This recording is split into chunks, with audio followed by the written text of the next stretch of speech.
Fala pessoal, Vinícius do FTV, tudo bem? Vamos lá. No vídeo de hoje eu quero trazer para vocês um conteúdo relacionado aos direitos dos passageiros. Mais especificamente, como vocês podem notar aqui na tela, o direito dos passageiros no âmbito da União Europeia. Que, grosso modo, seria como se fosse a Resolução 400 da ANAC, que a gente vai detalhar em seguida, tá? Antes, deixa eu só fazer umas considerações importantes. Eu tô me recuperando de um resfriado, de uma gripe, melhor dizendo. Então peço desculpas e desconsidere eventuais tosses, espios, enfim. Então, antes de pedir uma gentileza para vocês, gente, por favor, vocês que gostam do conteúdo aqui do canal, que possam compartilhar com os amigos, com os familiares, que possam ativar as notificações do canal para receber tudo em primeira mão. Isso ajuda muito o canal a ganhar relevância e a gente agradece muito, tá? Mas vamos lá, vamos para a introdução do tema, propriamente dito. Então, antes de falar efetivamente sobre a EU 261, que é o objeto desse vídeo, eu vou falar um pouquinho sobre a Resolução 400. Então, o que é basicamente a Resolução 400 da ANAC? É a resolução que, naturalmente, nos respalda em casos eventuais de alterações involuntárias, né? Então, por exemplo, vamos imaginar alguns cenários hipotéticos. Se a gente tem um voo de São Paulo para Florianópolis e, ao longo do período, esse voo altera em mais de 30 minutos, então isso por si só nos dá o direito de poder alterar esse voo por uma data que seja conveniente para a gente, como também pedir o estorno integral dessa passagem, tá? Quando, por exemplo, o voo é internacional, esse período de 30 minutos por si só não é o suficiente, aí teria que ser no mínimo uma hora, tá? E claro, tem aquele período de demora do atraso, melhor dizendo, do voo. Então, se o voo atrasa mais de 2 horas, então a gente, em tese, teria que ter acesso à alimentação, né? A depender da circunstância, inclusive, a empresa aérea teria que arcar com hospedagem, inclusive. Então isso é um direito que a gente tem e cabe sim conhecer para poder efetivamente cobrar, né? E não ficar sem o respaldo, isso é importante. Outra situação também que a Resolução 400 da ANAC engloba é a chamada preterição de embarque, né?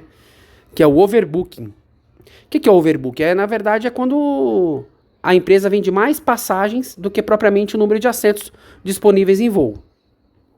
Logo, nesses casos, há também uma tratativa, tanto em relação a voos domésticos ou voos internacionais. Então, claro, além de eventual dano moral, de todos os direitos decorrentes dessa situação, o passageiro é elegível, inclusive, a uma indenização em dinheiro e pode, inclusive, pleitear no balcão da companhia aérea. Então, no caso dos voos domésticos, é o chamado DES, tá? Que é o Direito Especial de Saque. E no caso do DS para voos domésticos, são 250 DS. Agora, ao certo, eu não me recordo o valor, depois ao final do vídeo eu vou inclusive colocar aqui. Já em voos internacionais, são 500 DS, tá? É um valor substancial, gente, se a gente for considerar, então convém sempre entender o nosso direito. Só que a Resolução 400 da ANAC, ela especifica a indenização, e aí eu tô falando no âmbito administrativo, naturalmente eu não tô falando aqui de âmbito judicial, tá? Ela pressupõe a indenização em caso tão somente de preterição de embarque. Já o caso da Resolução EU 261, que eu vou adentrar justamente agora para vocês, ela respalda o passageiro tanto em relação à preterição de embarque, né, o chamado overbooking, como também a questão dos atrasos involuntários. Então a gente vai especificar em seguida, vamos lá. Bom, então vamos lá, vamos conceituar. Quem que é elegível efetivamente para pleitear a referida indenização, né, da EU 261. Existem algumas situações, por exemplo, não é todo e qualquer voo, tá? Então, por exemplo, a gente tem alguns cenários. O primeiro deles é quando a gente sai de um país que não faça parte da União Europeia e vai para a União Europeia. Nesse caso, especificamente, a empresa tem que ser uma empresa aérea de um país membro da União Europeia. Então, vamos dar exemplos práticos. Se eu saísse, por exemplo, de São Paulo e fosse para Madrid com a Latam, e se por acaso houvesse um atraso que por si só ensejasse a indenização a que eu teria direito, essa situação específica não seria elegível, tá? Porque a Latam é uma empresa aérea brasileira, né? Ela não faz parte de um Estado membro da União Europeia. Então, nesse caso, eu não poderia pleitear. Já o mesmo voo, se eu fizesse, por exemplo, com a Ibéria, esse voo seria elegível. Tem algumas particularidades dos voos em code share, mas aí eu não vou entrar nessa seara, tá? Então esse é o primeiro cenário, quando o voo sai de um país que não faça parte da União Europeia. Já o contrário, aplica-se para qualquer voo, tá? Então vamos imaginar hipoteticamente que eu saísse de Madrid para São Paulo com a Latam. Aí sim, diferentemente do caminho inverso, eu seria elegível. Então, daqui a pouquinho eu vou falar para vocês sobre o tempo mínimo de atraso, tá? Para ser elegível à indenização. Então, nesse segundo cenário, eu poderia sair, por exemplo, de Amsterdã para São Paulo com a KLM, seria elegível se houvesse atraso suficiente. Eu poderia sair com a Latam de Madrid para São Paulo, mas eu não poderia, por exemplo, sair com a Latam de São Paulo para Madrid, tá? Aliás, não é que eu não poderia. Eu poderia, claro, mas aí não seria elegível. Aí eu teria que pleitear a resolução 400 da ANAC, tá bom? Então vamos lá, vamos efetivamente entrar no requisito, propriamente dito. Eu peguei aqui no site da própria resolução da União Europeia as regras gerais, né, em relação a distâncias, tá? Então, assim, existem é tudo segmentado por distância de voo, tá? E por tempo de atraso mínimo. Então, por exemplo, quando o voo é de até 1.500 quilômetros, a indenização é de 250 libras. Aliás, perdão, gente. 250 euros por passageiro, tá? Não é por localizador, é por passageiro.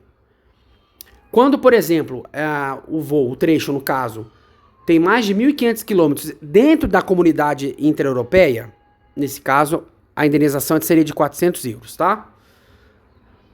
Aí, quando o voo não é necessariamente dentro intracomunitário, mas ele por exemplo, tá na escala de entre 1.500 a 3.500 quilômetros, a indenização é de 400 euros também, tá?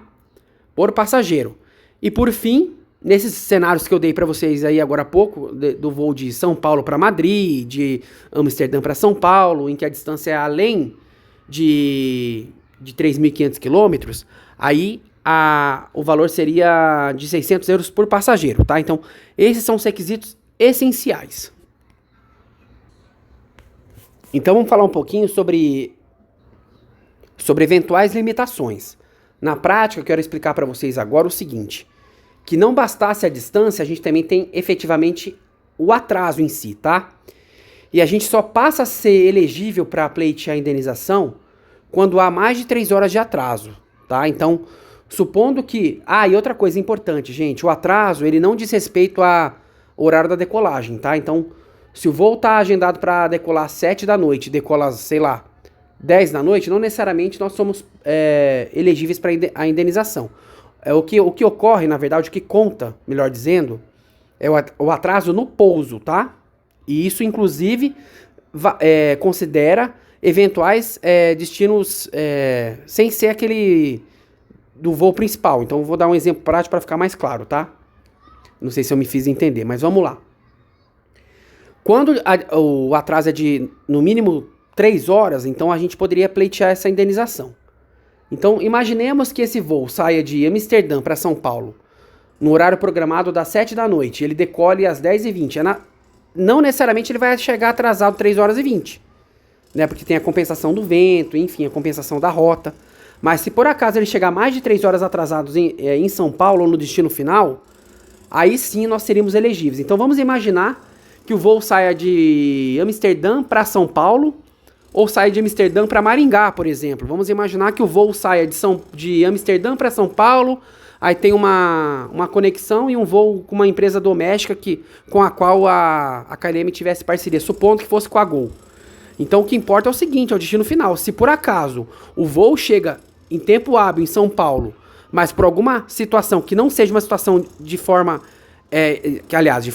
que não seja uma situação extraordinária, uma situação de fatores meteorológicos, uma situação de greve, se for uma situação que esteja no controle efetivamente da companhia, caso aquele voo que saísse de São Paulo para Maringá atrasasse mais de 3 horas, ainda assim eu seria elegível a pleitear, no caso, 600 euros, gente, por passageiro. Por quê?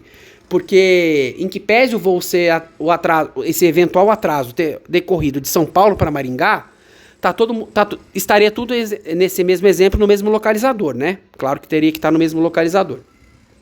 E aí, ainda que no primeiro voo não tenha havido atraso, não tivesse havido, melhor dizendo, um atraso, esse atraso na conexão por si só já já caberia essa indenização. Então, nesse caso, dada a distância do voo completo, não pode só considerar a distância entre São Paulo a Maringá. Considerando a distância entre São Paulo a Maringá, perdão, nesse exemplo hipotético de Amsterdã para Maringá, então a indenização seria de 600 euros por passageiro, tá? Vamos lá, gente, agora para um cenário também importante, tá? Imaginemos que a empresa, já ciente de que vai haver algum atraso, ela oferece, melhor dizendo, um reroteamento, né? Ou seja, vamos imaginar esse mesmo cenário aí de Amsterdã para Maringá, por exemplo. Aí ela solicita, ela já ciente que pode ter algum atraso, ela sugere o voo, por exemplo, em vez de sair de Amsterdã, sair de Roma, por exemplo. E aí o voo com uma outra empresa, claro, o passageiro ciente dessa alteração aceita. E aí nesse caso, o que acontece? A indenização cai pela metade, tá? Então, salvo a menor distância voada, que é a distância de até 1.500 km, se não me engano o atraso cai para 2 horas, se mantiver o atraso de 3 horas, e ainda assim a pessoa for pleitear a indenização, nesse exemplo específico, a indenização cairia pela metade. Logo, nesse mesmo cenário, em vez de sair lá de Amsterdã para Maringá, com conexão em São Paulo, a pessoa aceitasse sair da Itália, por exemplo, com uma outra empresa, a depender da circunstância, claro, caso o voo atrasasse mais de 3 horas para chegar no destino final, a indenização nesse caso, dada a distância dos voos, ela seria não de 600 euros, tá? Mas ela teria um decréscimo aí de 50%, então ela seria de 300 euros por passageiro. O que, convenhamos, é uma quantia substancial ainda, né?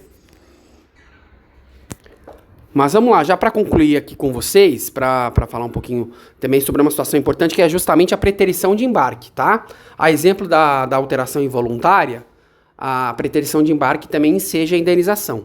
O fato é que, nesse caso especificamente, quando há uma situação de downgrade, também, inclusive, o que é o downgrade? O downgrade, basicamente, é quando a gente emite uma passagem em uma determinada classe e acaba tendo que voar numa classe, por exemplo, inferior. Então, vamos imaginar que nós tivéssemos emitido com milhas mesmo, tá? Que não há nenhum problema em emitir com milhas. Nesse caso, também é elegível a indenização. Claro que, por si só, a preterição de embarque é natural que seja passível de indenização, né? Inclusive judicial, tanto no âmbito europeu como aqui no Brasil, por que não? De toda forma, em relação à questão do downgrade, supondo, para facilitar a conta, tá, gente? Supondo que nós tivéssemos emitido uma passagem em classe executiva por 100 mil milhas, tá? De Amsterdã para São Paulo, lá pelo programa da Smiles. É claro que a gente não conseguiria emitir por esse valor em milhas. De toda forma, para facilitar o exemplo. Se houvesse o downgrade da cabine, então supondo que nós tivéssemos que fazer a viagem na Premium Economy, tá? Ou então, por que não, na econômica? Automaticamente nós seríamos, dada a distância do voo, que é mais de 3.500 km, nós seríamos elegíveis a 75% de desconto, fosse a emissão em dinheiro ou fosse a emissão em milhas. Então, nesse exemplo hipotético, se eu tivesse pago 10 mil reais nessa passagem, eu teria o estorno de 7.500 reais. E se eu tivesse emitido com 100 mil milhas, eu teria o estorno de 75 mil milhas, tá? Então, isso inclusive consta do próprio regulamento da resolução. Então, gente, só para a gente concluir aqui, vamos só recapitular então as particularidades que são importantes em relação à indenização da EU 261, tá?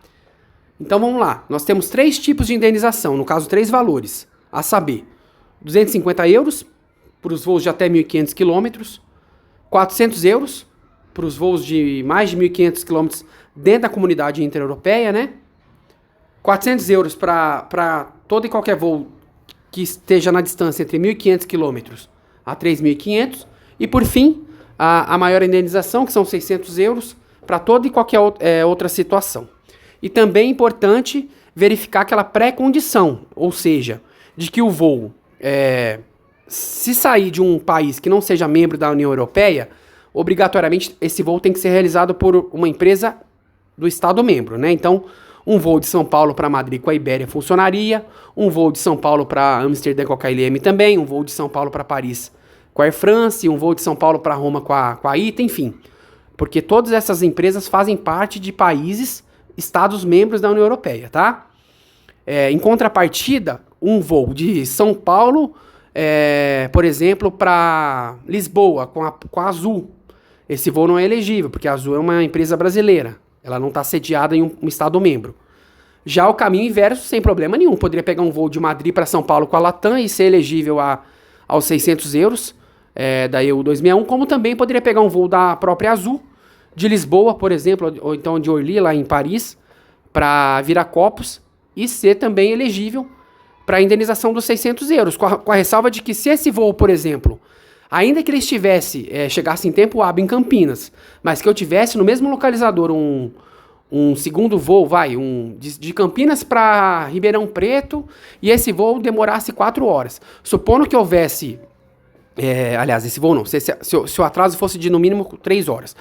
E aí, supondo que eu estivesse no mesmo localizador, todos esses trechos estivessem vinculados entre si, aí sim, ainda que o primeiro trecho eu chegasse no horário agendado em Campinas, ainda assim eu poderia pleitear, por que não, a indenização, tá? Então, esses detalhes são muito importantes.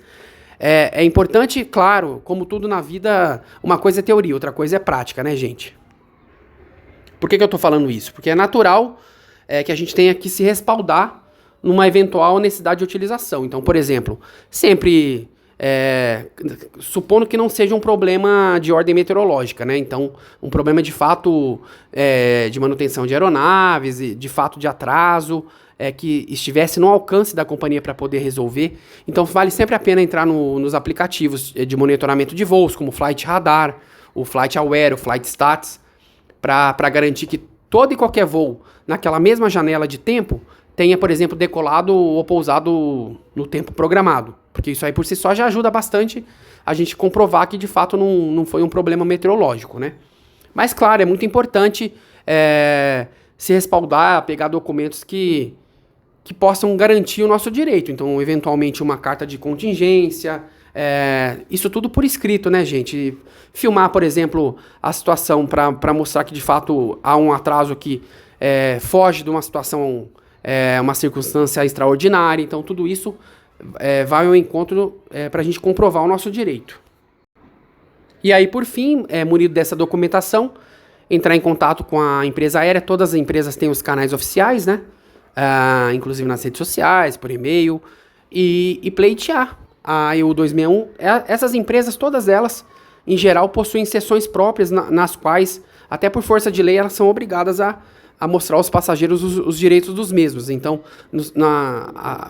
as principais empresas já dispõem de uma seção que a gente consegue, melhor dizendo, acessar, e aí sim mandar um e-mail para pleitear a indenização. Eles vão avaliar, e a empresa pode naturalmente alegar que foi um problema extraordinário, uma circunstância que ela não tinha como resolver, e aí cabe ao contexto, ao caso concreto, para poder avaliar se cabe ou não a indenização. Bom, gente, vamos chegando já no fim desse vídeo aqui. Espero que vocês tenham gostado do conteúdo de hoje. Estou sempre aberto, claro, aos feedbacks de vocês, às críticas construtivas. Se vocês quiserem sugerir temas novos, por favor, fiquem à vontade.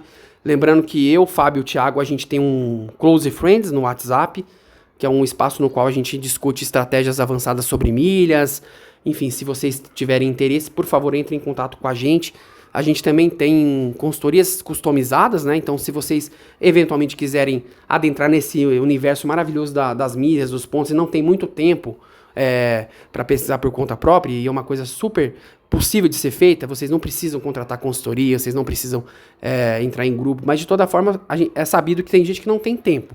Então, se você precisa de um atalho, quer fazer uma consultoria, conversa com a gente vai fazer um estudo prévio para saber se a gente consegue entregar o que você efetivamente precisa, e aí depois a gente passa certinho os detalhes, tá bom? Espero que vocês tenham gostado do vídeo, e uma boa semana a todos. Um abraço, gente!